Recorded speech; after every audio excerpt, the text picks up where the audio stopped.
Today's date is October 14, 1999.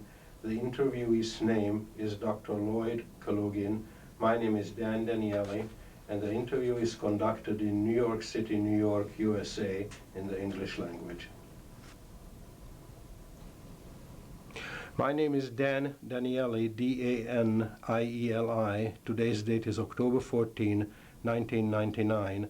The interviewee's name is Dr. Lloyd Kalugin, and the interview is conducted in New York City, New York, USA, in the English language.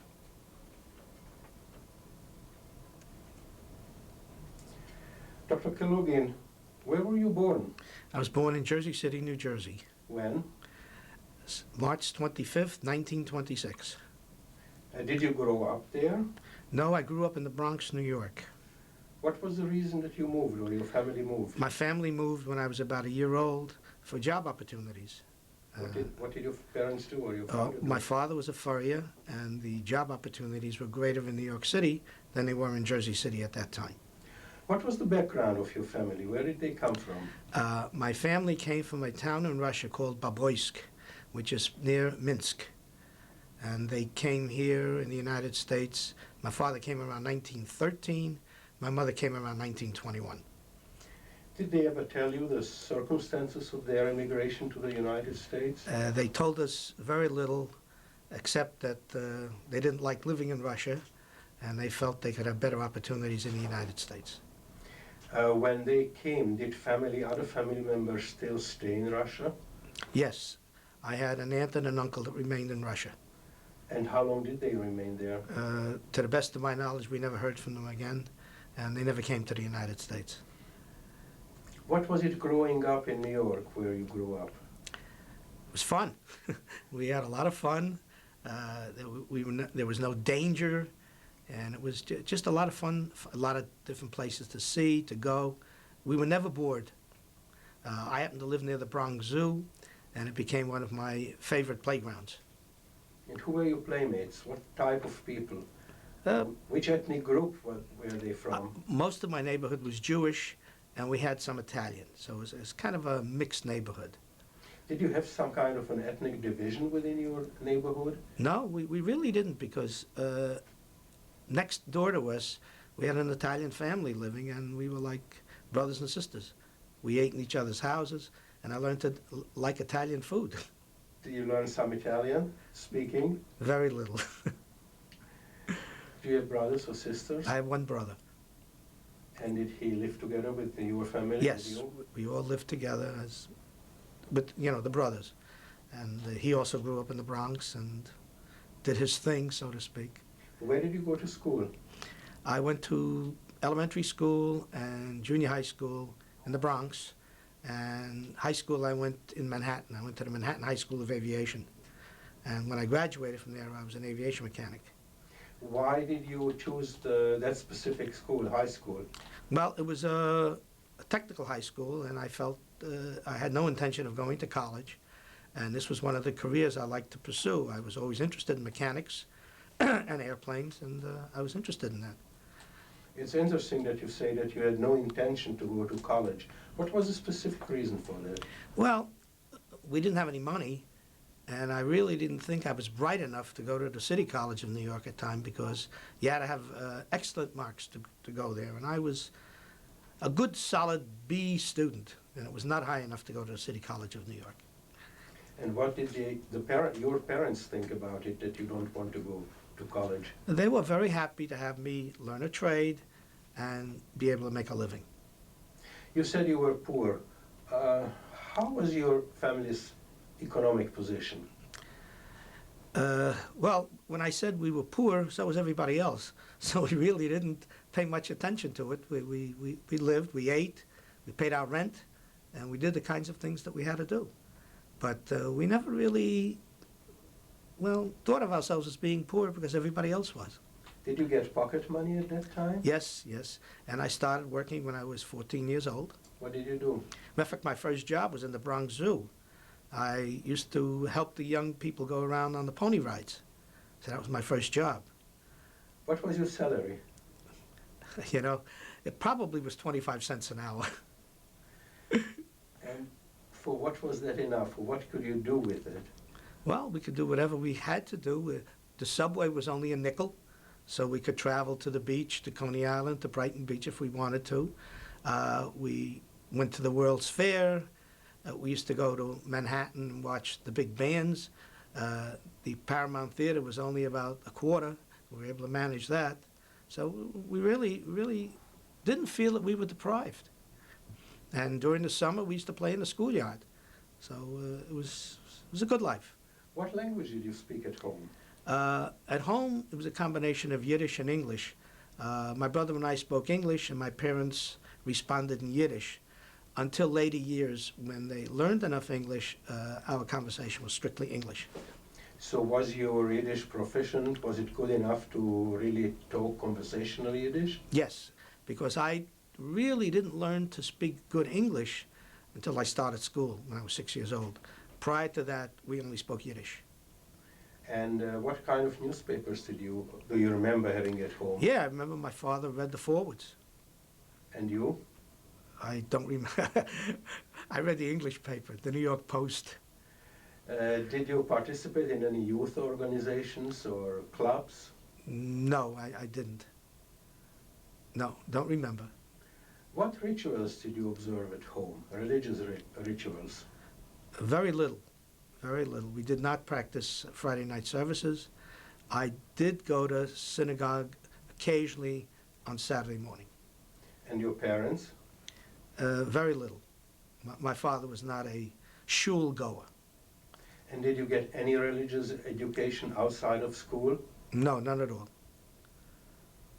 None So at what all. did you know about Judaism or about the fact that you are Jewish? Well, my father was very well instructed in Jewish life. He just didn't believe in the religious aspect of it.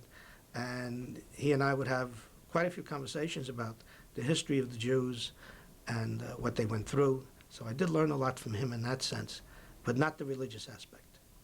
So as far as identity is concerned, did you consider yourself Jewish? Oh, absolutely. I was Jewish. I'm still Jewish. Do you remember your bar mitzvah? Did you have a bar mitzvah? I did not have a bar mitzvah. We were never bar mitzvah. Was that a certain point in your life that caused you thinking about it, if you should have a bar mitzvah or not? Well, that's a tough one to answer because I never really missed it. I mean, it was just one of those things. I was never bar mitzvahed, and very rarely went to synagogue until I got married. And my wife was the one that brought me back to the synagogue, and I do attend services now. And was it an identifiable Jewish population in your neighborhood? Oh, yes, yes. Most of them lived a Jewish life. And it didn't pull you into it? No. Now, in school you said you went to the High School of Aviation. Aviation, right. What kind of knowledge did it give you? Well, it gave me a good general education where I learned the basic subjects, English, reading, writing, mathematics, chemistry, and it also taught me how to fix airplanes. And that's the part that I liked the most. And what was your professional objective at that time? At that time, I wanted to be an aviation mechanic. And when I graduated from high school, I was able to take the examination for aircraft and engine license. And my first job was working for Bendix after I graduated. What kind of Bendix facility was it? It was a facility in the Bronx that was like a substation of Bendix where they made parts on consignment for Bendix.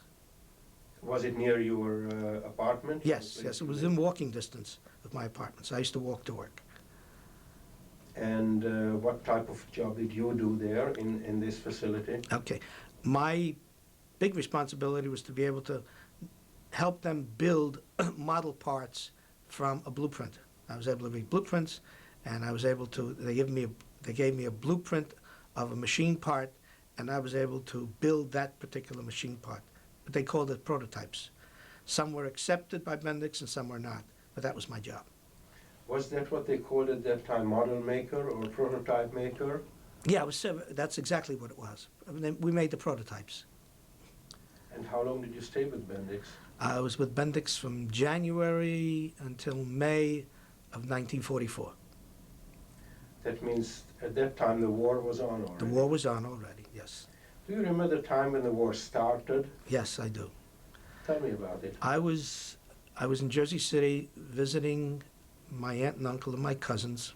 It was on a Sunday, December 7th, and we were listening to the Dodger-Giant football game when the announcer broke in and said that the Japanese had bombed Pearl Harbor. So I remember that day very distinctly. Now, that's the start of the American War, really. Okay. Do you remember 1939 when the Germans attacked in Europe and the big war started? What I read in the paper and what I saw in the movies is about what I knew of it. Did you think that that will be, that's a type of war that will involve you? I had that feeling. Even though I was very young at the time, I did have the feeling that eventually the United States and I would be involved. Did your parents, coming from Eastern Europe, from Russia, did they speak about it, what could happen in the future? Yes, they did. They were very concerned about what could happen to our family in Russia. And they were very concerned about me going into the service, too. They really didn't want me to go. And what was your feeling about it? I wanted to go. I was, like everybody else in those days, we really wanted to go. Was it patriotic feeling or was it more adventure? I would say both. We were very patriotic in those days. When the Japanese attacked Pearl Harbor, we all wanted to go. I was too young at the time, and I had to wait. But I know quite a few of my older friends that went down the next day and enlisted. But we were very upset, and we did want to fight for our country. Did the war going on in Europe after 1939, Yes. before the U.S. got involved, did it have any influence on your life? Not really, because the only influence it had is that we knew about rationing. We were concerned about shortages that would occur. We did not have an automobile, so it didn't affect us as far as gasoline was concerned. And we did have enough to eat, but I remember my mother was always concerned about ration books and ration coupons. But I was too young to really experience the full impact of it. Did your mother keep a kosher household? No, she did not. Did you know about what a kosher household is? Yes, I knew because some of my friends had kosher homes, and my wife had a kosher home. When did you get married? I was married in 1947. So that was already after the war? After the war, yes. Now, did you have friends who were kosher, who had a kosher household? To the best of my knowledge, only one had a kosher home. And what did he do when he came to your house? Did he eat there? No, he didn't. He wouldn't eat at my house. Okay, you said that you remember well when Pearl Harbor happened, Yes. Japanese bomb Pearl Harbor. What happened immediately after that? Well, that day, the next day was Monday, the schools were closed. We did come to school the next day, Tuesday, and we resumed regular curriculum. However, we did notice several changes in our school curriculum. We were all required to take, starting like 3 weeks later, take courses in Morse code. We were all given projects to build model airplanes that resembled German and Japanese airplanes that the Air Force would use in silhouette identification. So we were pretty much well aware of the war, and many of our students enlisted in the Air Force. What was your age when Pearl Harbor happened? I was 19, I was about 15. So you knew that you still have a couple of years to go Right. before you have to enlist or you will be drafted. Right. So what was your wartime activity at that time? Well, after I finished, when I was 16, I went to work for my cousin who owned an electronics factory which was doing work for the government. So in that way, I was somewhat involved in the war effort. And I had that job for 2 years. So making electronic parts, and I learned quite a bit about electronics working for him. How was the attitude of your family and close friends toward the war? They were very concerned. They knew that we were in it, and they were in it to win. Their big concern is that I would be drafted into the armed forces. But even before the war started, the United States got into the war. What was the attitude about getting into the war, getting actually involved into the war? We never really talked about that. You have to understand one thing. My parents and I really didn't talk that much. I did my thing, and they did their things. There were occasions when we did, but not too much. I wish I had talked more to them. I'd learned a little bit more about their lifetime in Europe and what they did when they came to the United States, but that never occurred. And with your friends, was there talk about should the United States get involved, should it enter the war or not? Well, you have to remember we were also young. We were 15, 16, and we did want to get into the war. That was the topic of conversation. They all wanted to enlist. They wanted to fight for their country. Did you know anything about what happens to Jews in Nazi Europe, in Nazi Germany? We read about it in the paper. We talked about it. We heard about Kristallnacht. We heard about, we never really heard about concentration camps. But we heard that the Jews were not treated well. We saw movies of the Jews in Russia being killed. We did see that, and we were very upset. Did you have any contact at all, by mail or any otherwise, with family that was left in Europe, No. in Russia? No contact at all. Did you try to write to them? My mother did, but there was no response.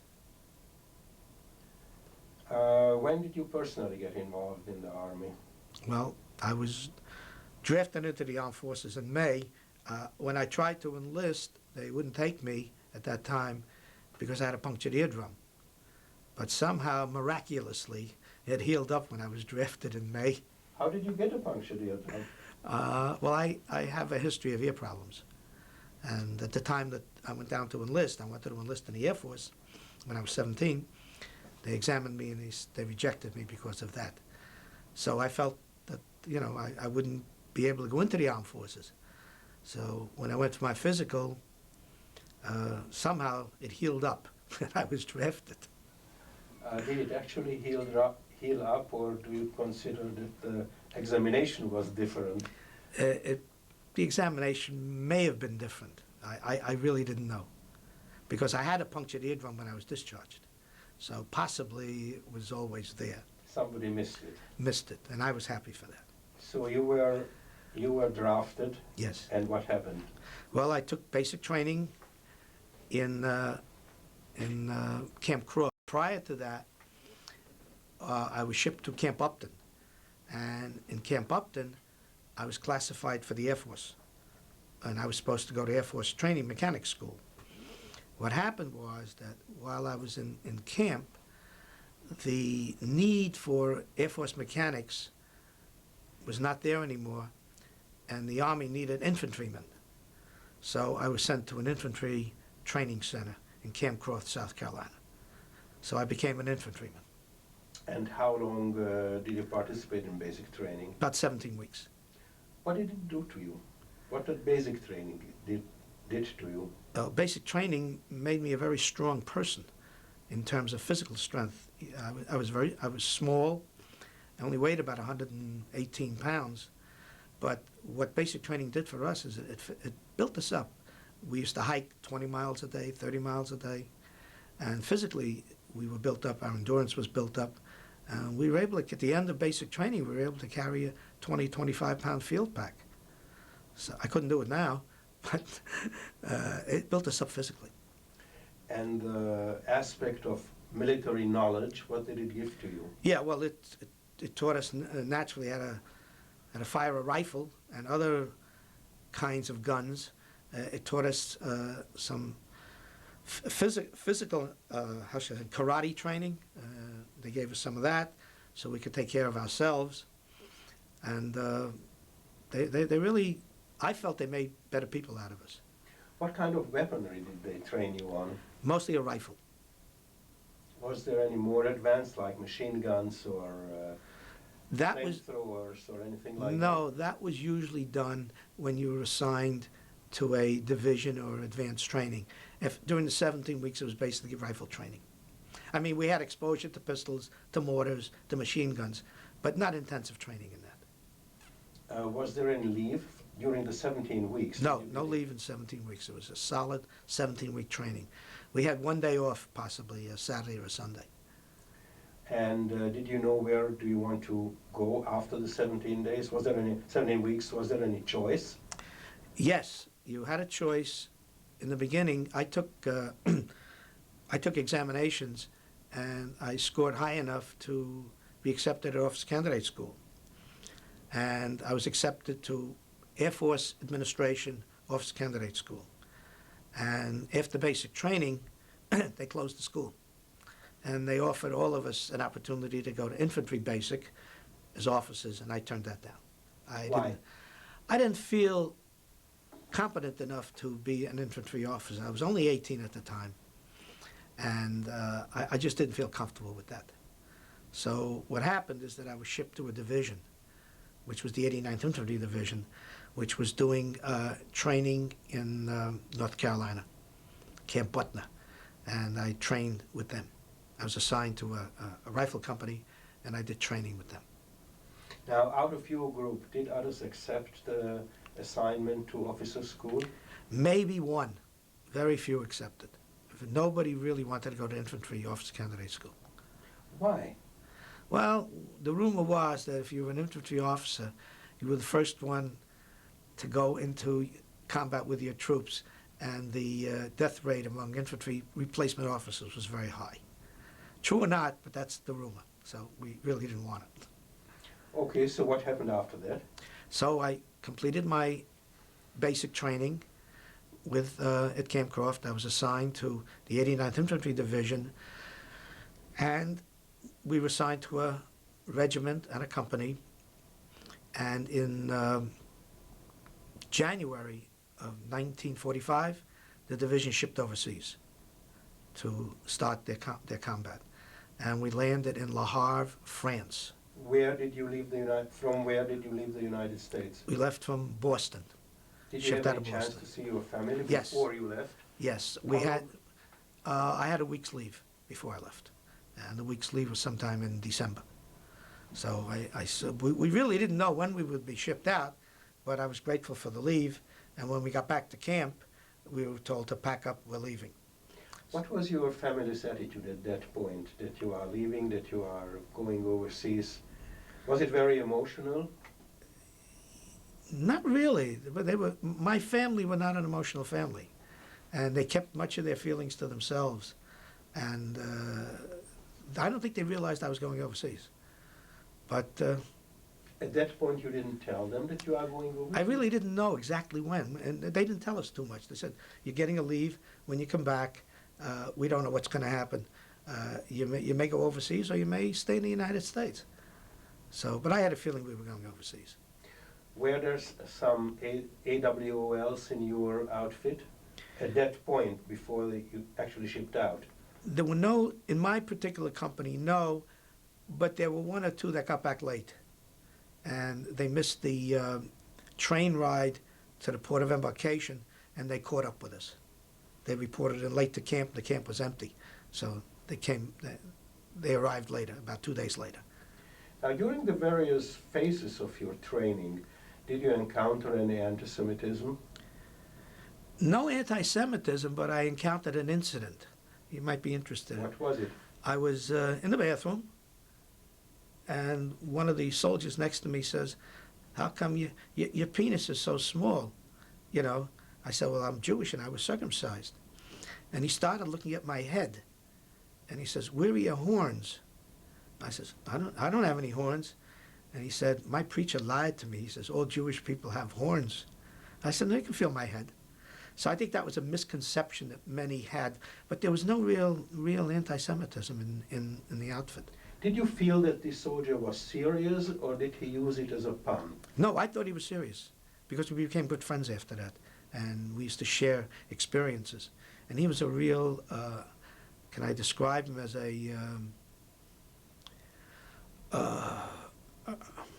trying to find the right word for him, a hillbilly.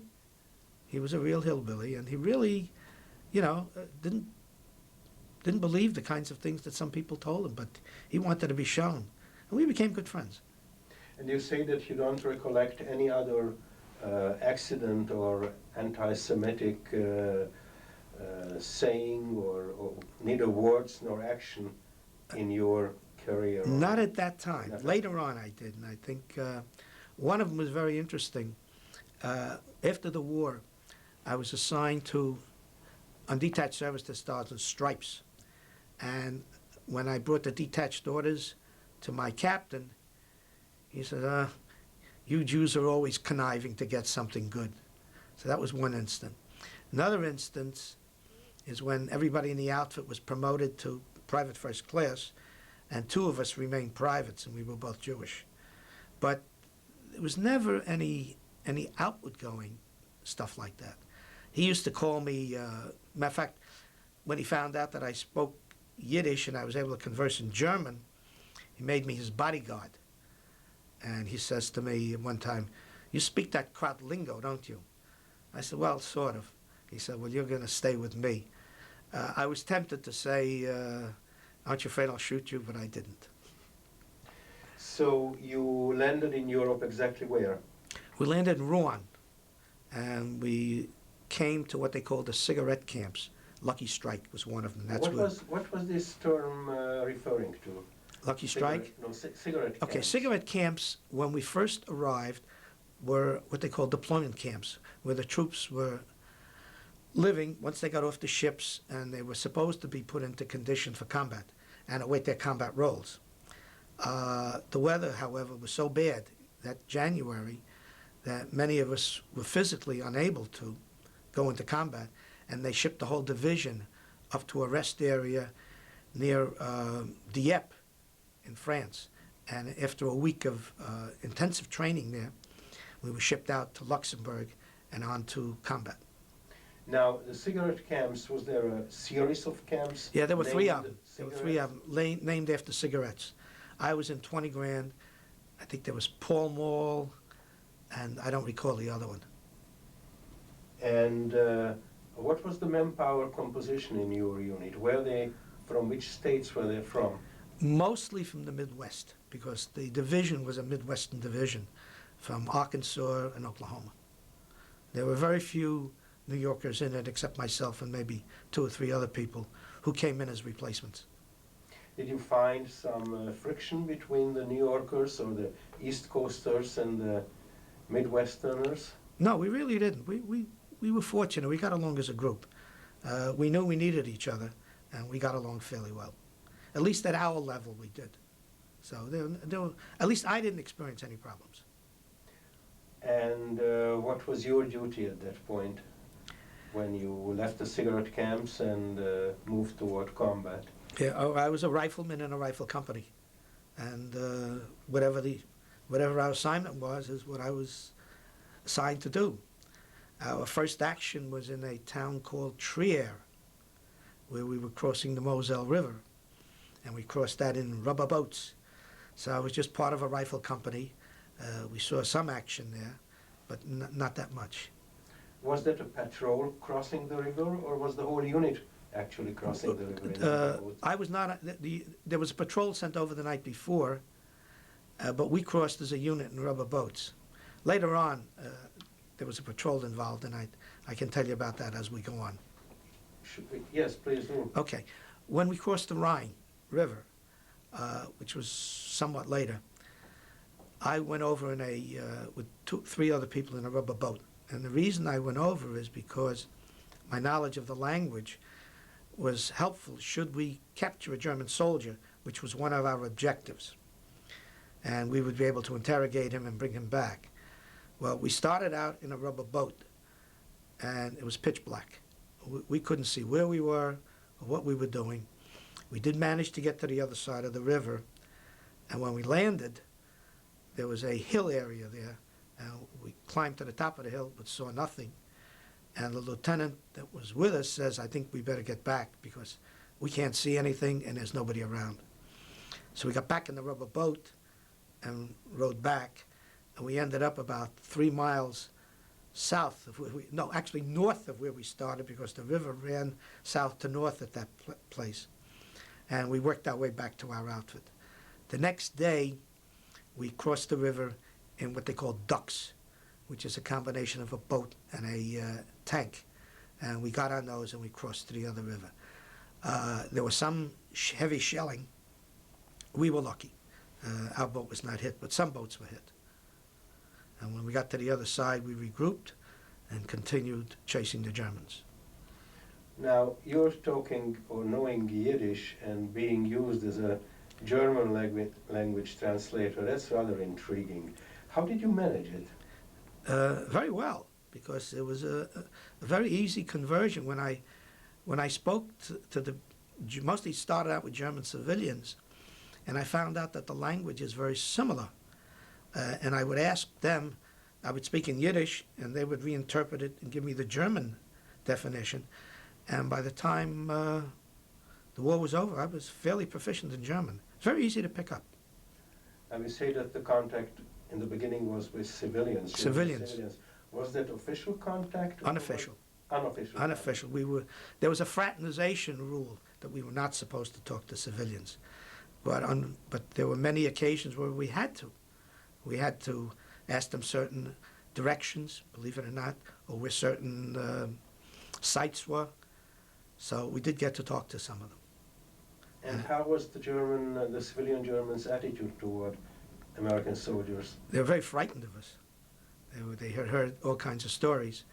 But it was very difficult to pick up their feelings. I had a feeling, in talking to many of them, that they hated us and that they were still Nazis. No matter what they used to say, me nix Nazi, he Nazi. I think they all supported Hitler until he started losing the war for them, and then they didn't support him anymore. Those are the feelings I had in talking to these people, and the German soldiers. And with German soldiers, what was your contact, actually? Well, I did some interpreting with them, but mostly just to find out their name, rank, and serial number, what outfits they were with, and after that we shipped them back to division for interrogation. Did they know on some occasions that you are Jewish? No, they did not. I didn't tell them. You didn't tell them? The reason I didn't tell them is I wanted to get as much information out of them as I could, and if I had told them I was Jewish, they might not have given me the information we needed. Did you get any training or instruction concerning POWs who may be Jews falling into enemy hands, into German hands? What should your attitude be? How should you behave? No, we never received any instructions on how to deal with any POWs. We didn't even receive instructions on what to do with German POWs. It was whatever we felt was important at the time is what we did. And did you think about it? If you fall into their hands, should you disclose that you are Jewish or not? I did give it thought, and my feeling was I would not disclose it. However, my dog tag had an H on it, which identified me as a Hebrew. So they would have found out about it. But I wouldn't volunteer the information.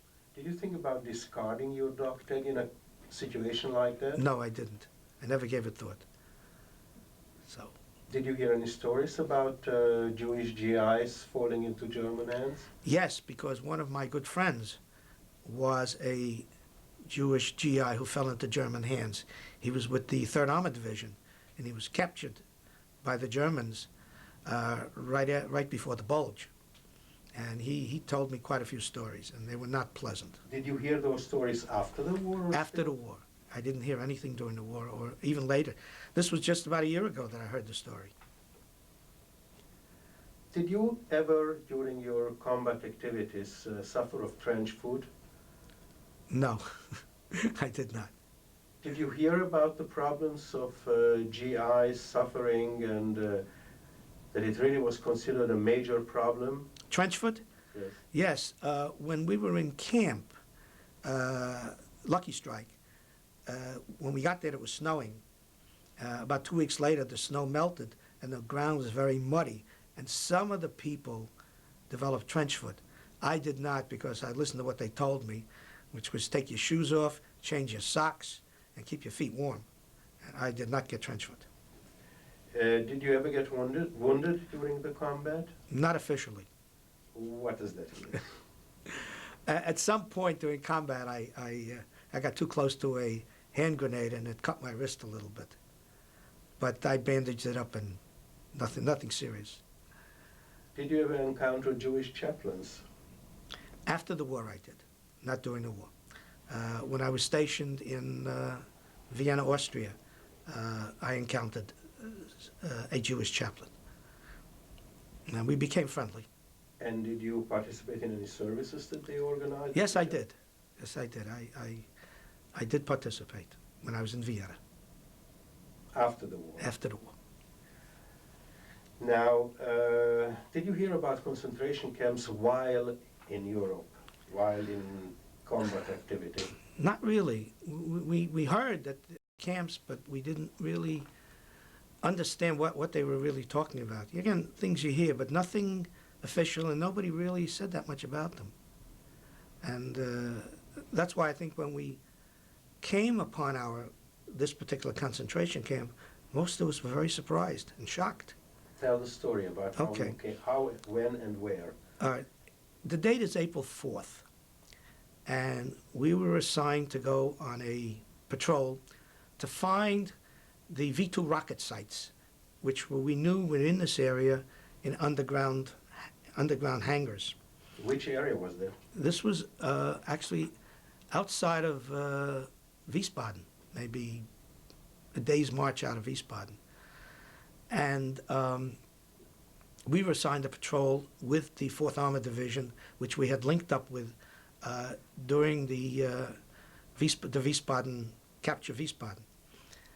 And we had 4 tanks, and I was mounted on one of the tanks, and we took off in search of these underground hangars, which they had told us we was in the area, nobody knew where, but our job was to try to find them. We reached a hill at some point, and as we got over the hill, we experienced a tremendous odor of rotten something. We didn't know what they were, but it was a terrible smell. And in the background, we saw smoke coming from a camp. We could see the camp. And the lead tank took off, and we took off with them.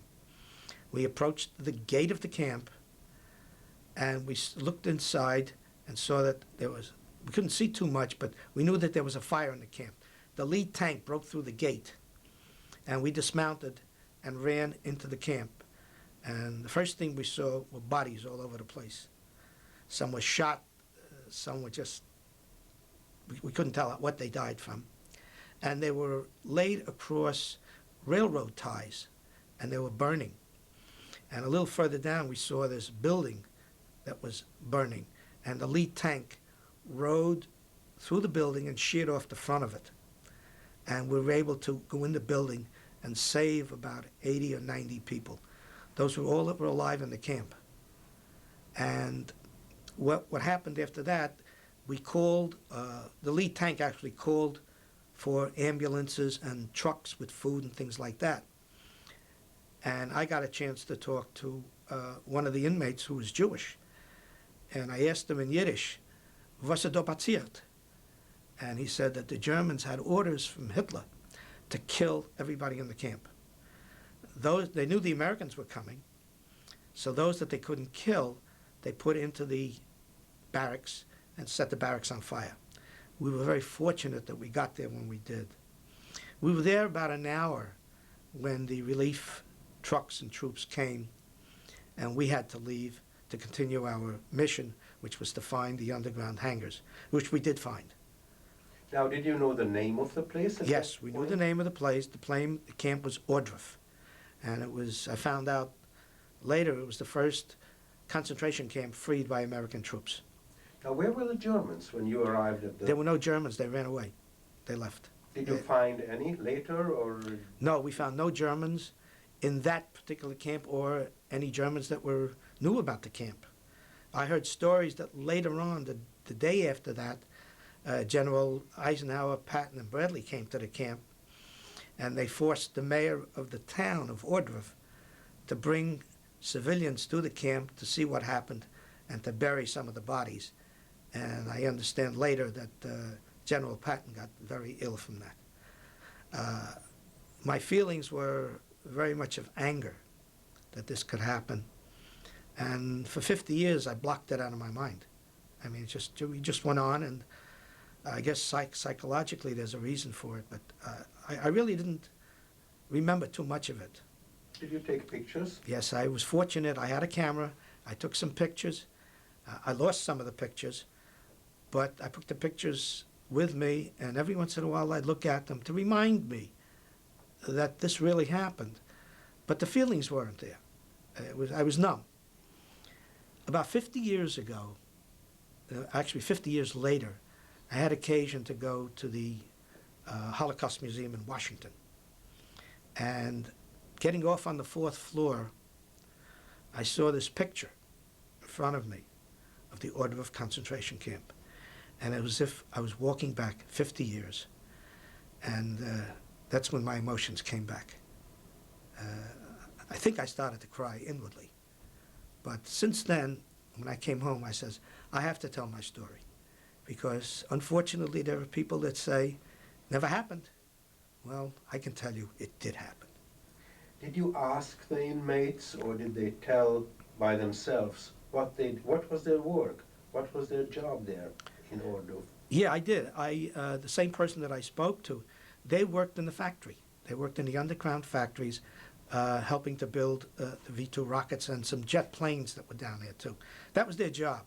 So in terms of it being a death camp, it was not. It was a labor camp. But to me, it was still a concentration camp. People were still dying. They still weren't being fed properly. And it was a slave labor camp.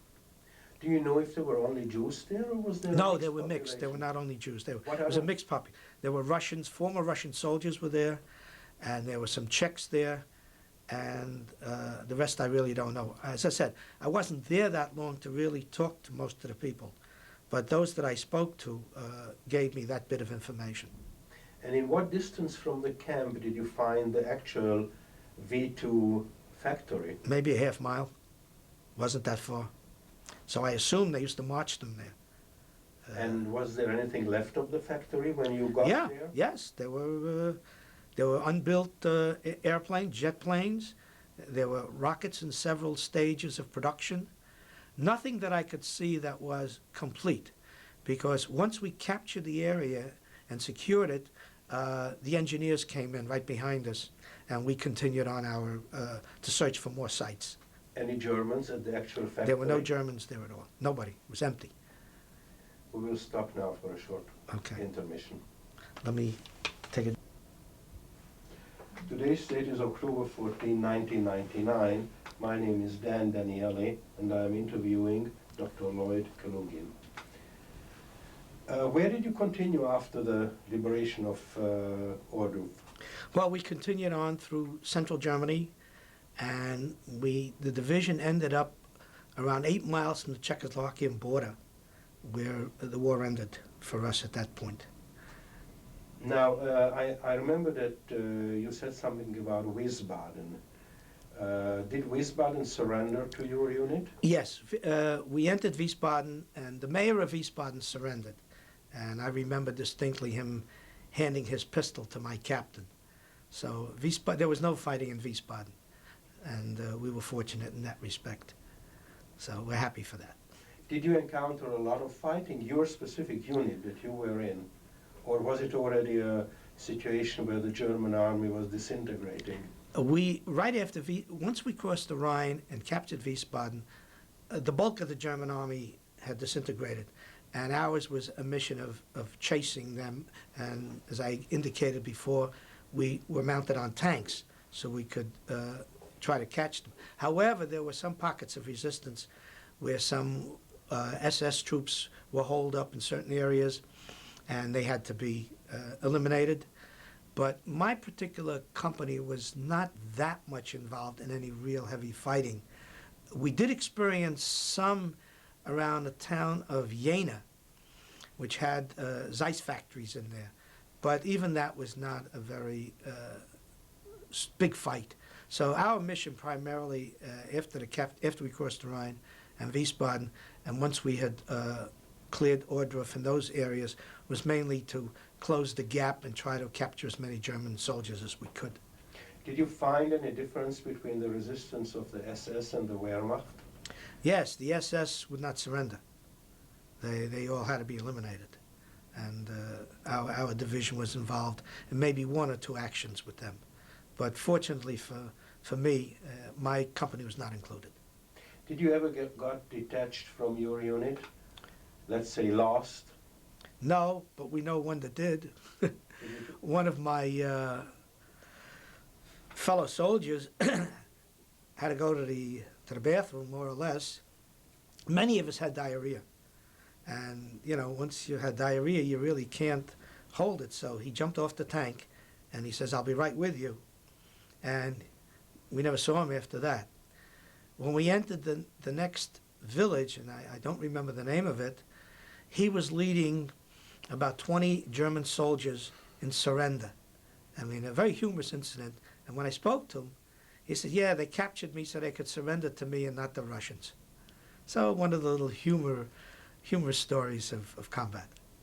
Did you find this in other instances too, that they were afraid to surrender to Russians? Yes, they were the German soldiers that I spoke to were very frightened to surrender to the Russians. They wanted toward the end, they wanted to surrender only to the American troops. We had another instance when, just before the war ended, we had stopped about 8 miles from the Czech border in a town called Niederkrinitz.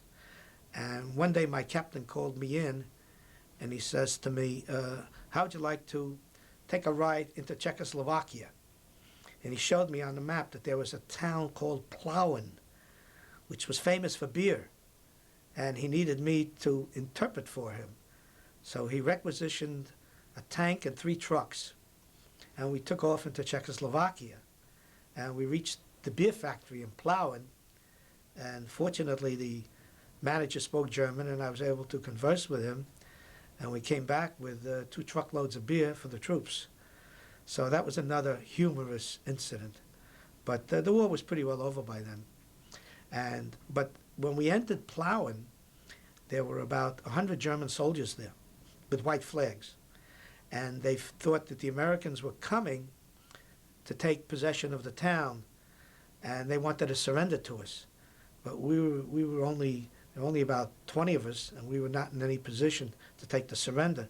So we told them to wait, that there were more American troops coming, which was a lie. The town of Plauen was eventually captured by the Russians. So whatever happened to these German soldiers, I don't know. Did you have strict, geographically coordinated instructions about what area is American and what is going to be Russian? Yes and no. The reason I say yes and no is because my division was instructed to stop at a certain line, which was this line 8 miles from the Czech border. The Russians, through our intelligence, indicated to us that they were in the town of Chemnitz and Dresden. And in between the 2 armies, there were still some German troops. So at some point, a decision was made to close the gap, but that never happened because the bulk of the German army that was in between us and the Russians surrendered to our division. So we took them back, and once the war ended, about a week after the war ended, we pulled back, and the Russians occupied that area. Did you personally have any contact with Russian occupation army? Yes, when I was stationed in Vienna. I'll go forward. When I was stationed in Vienna, my company's job was to supply the American consulates behind the Iron Curtain. It was after the war, transportation was demolished, and we had to supply them. So the railroad would come into Vienna, and they would unload the supplies and put them on trucks. These trucks would then go to the American consulates in the various countries behind the Iron Curtain. Now, in order to do that, they had to have the permission of the Russians. The person that was the liaison with the Russians, left. My captain knew that I spoke German, and he approached me and asked me if I spoke Russian, and I said no. He said, well, look, you come with me. I want to try to talk to the Russian officers and see if we can get permission to bring these trucks through the way we used to. I said, okay. So we went to visit these Russian transportation officers, and in my halting German, I tried to explain to the Russian colonel there what we needed. And then he says to me, Mr. Yiddish? I said, yeah. And we had a very good relationship after that. And we spoke in Yiddish. So that was my job until I came home. In order to keep the chronological order, let's go back for a moment. Okay. So your unit pulled back in order to keep the border between the demarcation Right. line between the Russians and the Americans. Yeah. What happened later?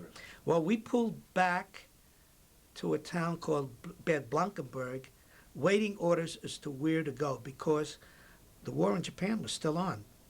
And there were rumors that we were going right to Japan, through the port of Marseille and to Japan. So they kept us there for maybe 2 weeks.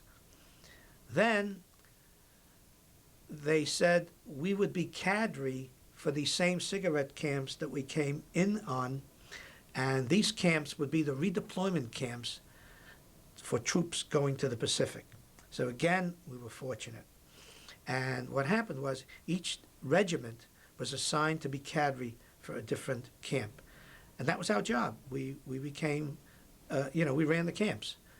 We had German prisoners that were involved. While there, at the risk of repeating myself, I said, I got a call from the battalion commander based on some history he found that I knew a little bit about newspaper writing since I was on my high school newspaper. So he asked me if I'd like to work for Stars and Stripes, and I volunteered. In the Army, you never volunteer, but for this, I volunteered. So I was put on detached service to Stars and Stripes in Paris. And my main job was to go around the camps, see if there were any interesting stories, and write a column called Around the Camps, which I did until around the end of August, when the war in Japan ended and there were no need for more troops. So what they did, they dissolved the camps, and those soldiers that had enough points, we had points in those days, were shipped home to the United States. Those that did not, and I was one of those, were sent to various countries for occupation duty. And again, I was fortunate that I was sent to Vienna. Now, what exactly was the point system, just to clarify? Okay. The point system depended upon years of service, years overseas, number of medals and awards that you had, and number of years in combat. And I don't remember the exact formula, but when it was added up, I didn't have enough to go home.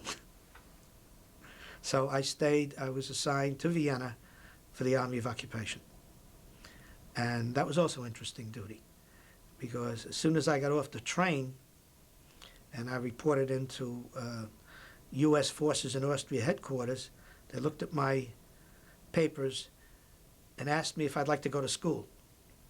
And I says, again, I volunteered.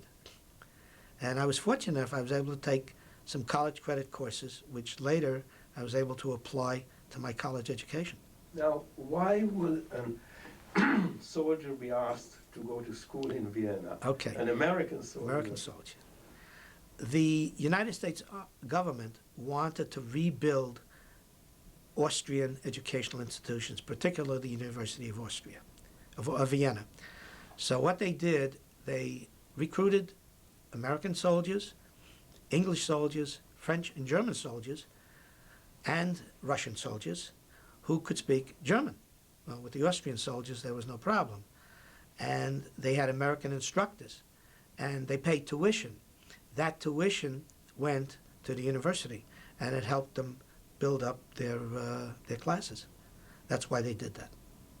Now, what was the objective? What are these soldiers going to do after they they finish or have at least some education at that university? Okay, when they finished the particular course, they were given a certificate indicating that they did complete a certain level course. Then, when and if they ever went to a university in the United States, they could take those credits with them, which meant that they would not have to take those courses in the United States. And that's what happened to me. And while you went to university in Vienna, did you have to do some other job too? No, that was my job. There was nothing else to do. I went there full time. And it was a good experience for me. I learned a great deal. And I also learned to speak the language a little better. After that, again because of my ability to speak German and my contacts with the Russians, I was reassigned to the motor pool as an acting motor sergeant. And my main job was to make sure that the motor pool ran and that we maintained our liaison with the Russians. And at that point you went into Eastern Europe to supply the consulates or the embassies? Yes. I went on 2 trips, actually. The rest of the time I was making sure that the trips were approved. I went to 1 trip to Budapest and 1 to Warsaw. Any interesting incidents during that period of time? Contact with local population, Austrian population? Well, what was interesting about Warsaw was when I first saw Warsaw, it was very well, almost 90% of it was destroyed. And in the American consulate, they had like temporary buildings. But I didn't get much of a chance to talk to too many of the Polish civilians. In Hungary, in Budapest, there was very little damage. But again, the Hungarian civilians spoke almost no German, so I was not able to converse too much with them. And what interaction did you have with Austrian civilians? Okay, Austrian civilians, quite a few. To begin with, the people that worked in the motor pool as mechanics were all Austrian civilians. One was Jewish. And we had quite interesting conversations with them as to what happened to these people. The Jewish civilian had an interesting story. He was passed off as a Catholic. He was kind of taken in by a Catholic family and raised Catholic. But after the war, he rediscovered his Jewish roots, which he kind of knew, and so-called came out of the closet. And he said, I'm Jewish, wore a Jewish star and everything. But he was a mechanic there, and an interesting person to talk to. His ambition was to go to Israel. And I spoke, as I said, I spoke the German to the Russian officers. And naturally, being 19, 20 years old, I certainly had contacts with young women who only spoke German, and I was able to get along very well with them. So that was my contact with them. Did you have any contact, or did you meet any Jewish brigade soldiers from the British Army? Yes, when I was in Paris. I took furlough to Paris when I was stationed in Camp Lucky Strike, and that I was on, and I was on detached service, and I was on a bus one time, and I saw a British soldier with a Jewish star on his shoulder. And I asked him, I said, what's the Jewish star for? And he says, I'm a member of the Jewish Brigade. And he was an interesting person to talk to. As a matter of fact, what was interesting about him, he looked more like a Nazi than the Aryan Nazis. He was blonde, blue eyes, about 6 foot tall, and very good looking. But I never realized that there was a Jewish Brigade, so another part of my education. Did you know about the intent of smuggling Jewish civilians into Palestine at that time, and how it is being done? Yes, I had an experience there. When I was in Vienna, at some point I was sent to Salzburg for about 3 weeks, and this was to look at some truck outfits and things like that. And while I was there, Lieutenant approached me and asked me, he says, you're Jewish? I said, yes. He said, how would you like to help us out a little bit? I said, what do you want me to do? He says, you're taking a truck convoy into Italy, to Milan to pick up liquor rations for the troops in Vienna and Salzburg. And I said, yes. He said, well, look, when you get outside of Salzburg, and he told me what landmark to look for, a soldier is going to get into your truck. He's going to have an American uniform on, but he's not a GI. He's a Jewish member of the Haganah that we want to smuggle into Israel. And he says, when you get to the British checkpoints, the British had checkpoints into Italy. He says you to indicate to them, if they question you, that he's your assistant driver. He will have papers to support that. So I stopped where I was supposed to. This man got in, didn't say a word to me. We stopped at this particular checkpoint, and the British trooper looked at my papers, waved me on, and there was a destination, a warehouse that I was told to take this particular soldier to. I took him, he got out, said goodbye to me, and that was the last I saw of him. I hope he got to Israel. You never knew his name? No, there was no conversation. And I think that was done to protect his identity and my role in that particular situation.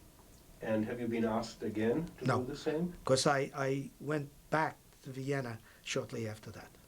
Once we completed the truck convoy to pick up the rations, I was back to Salzburg and then to Vienna with the liquor.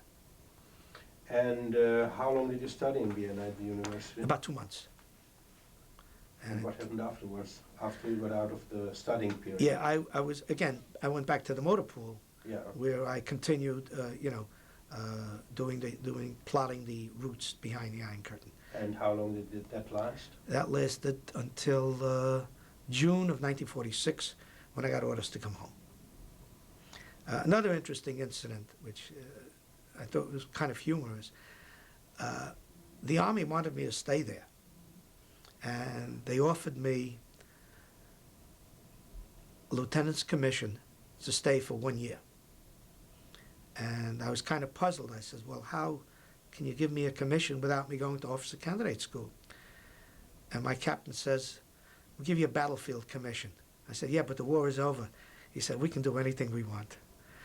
I was very tempted to do that, and I wrote my future wife a letter telling her that if she wanted to, she can come over to Vienna, we'd get married, and we could live as an officer and his wife and for 1 year. Unfortunately, her father said no, so I came home. What was his reasoning? He felt she was too young, and she was only about 18 at the time. And he was very protective of her. And after we got married and I got to know him a little better, I asked him, I said, hey, Pop, how come you never let her go? He never answered me. From where did you ship out of Europe? I came back from, I shipped out of Bremen, Germany, Bremerhaven. We took from the camp, actually from Vienna, we took a train and dropped us in Bremen, and from there I shipped home. Do you remember the name of the ship that you shipped? Yes, the SSS Bainville was the name of the ship. It was a victory ship.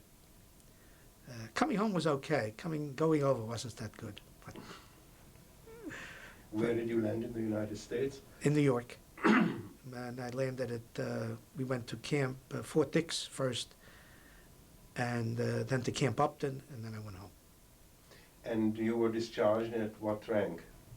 PFC. I finally got promoted. And what which medals did you get? Okay, I have the Bronze Star Medal, I have Combat Infantry Badge, and 2 Battle Stars, and Good Conduct Medal. And what did you do after discharge? After I was discharged, when I came home in June, I went to work over the summer, and in September I started going to college. I made up my mind while I was in the service, while I took these courses at the University of Vienna, that I should continue my college education. I started out going into engineering, but in further exploring the market, there were no engineering jobs available at that time. And there were no mechanics jobs because so many people came out of the service. So I decided to go to school for business, and that's what I started doing. Where did you go to school? I started Long Island University, and I completed that with a Bachelor of Science degree. Did you take advantage of the GI Bill? Yes, absolutely. What did it provide you with, the Okay. GI Bill? GI Bill provided me with a full college education, and they gave me a subsistence allowance and paid for my books. So in reality, the GI Bill was very helpful to me in certainly completing my college education because I didn't have to pay anything. And I still thank God for the GI Bill, that it helped so many youngsters complete a good college education. And in addition to tuition, did they provide you an allowance? Yes. To be able to... We received a subsistence allowance, which was fairly reasonable for that time of the year and that day. Yeah, it was okay. And for my master's degree, I was awarded a New York State scholarship. So that paid for my 1 year of my master's degree program. When I went on for my doctorate, later on, I had to pay. But that was okay because I was working at the time. And when did you get married? I was married in 1947, December of 1947. Do you have children? Yes, I have 2 children and 2 grandchildren. Do your children know your story of the war? Yes, my children and my grandchildren know the story. They know the pictures, and they were very interested in learning about this. And do you think that your wartime experience influenced you in your education of your children, of how you educated your children? Well, my wife and I both decided that our children should have a good Jewish education, and they did. Both my children were bar mitzvahed and bat mitzvahed. Both my grandchildren were, even though they're products of a mixed marriage. So as far as their Jewish education is concerned, they do have it. And you yourself, are you closer today to being a religious person than you have been before? Yes. My wife takes me to synagogue on Friday night now. And you say that your wife takes you to synagogue. Is there a coercion involved? No, there's no coercion. I go voluntarily. And I enjoy these. We're active members in the temple, in a congregation that we have, and I help out a little bit. She's the one that's really helping out, but we do. And what do you do now? Right now I work for Middlesex County College, and I am their Director of Cooperative Education. And how long are you going to do that? Well, my plans are to semi-retire in June and continue doing part of what I do on a part-time basis. I understand that you brought some pictures. Yes, I do have some pictures. We will show them. Meanwhile, thank you very much for your time and the effort to come down here and give us your story. Yeah, I enjoyed the interview, and I'm hoping it'll be valuable to somebody.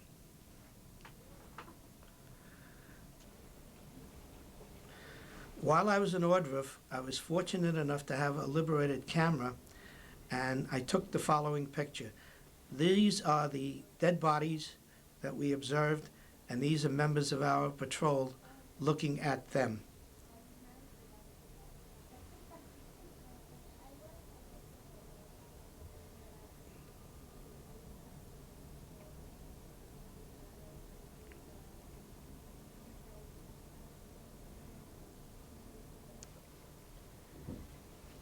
This is another picture of dead bodies in Ohrdruf. From all appearances, these people were shot and left just where they were. There were other bodies that were burning on tire tiles, which unfortunately I don't have a picture of.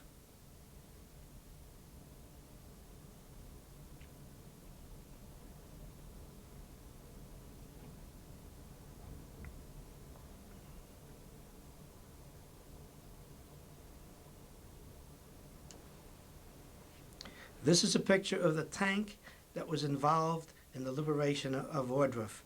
I took the picture because it shows the tank and how we were mounted on the tanks as we approached the camp. This picture was taken about a week later.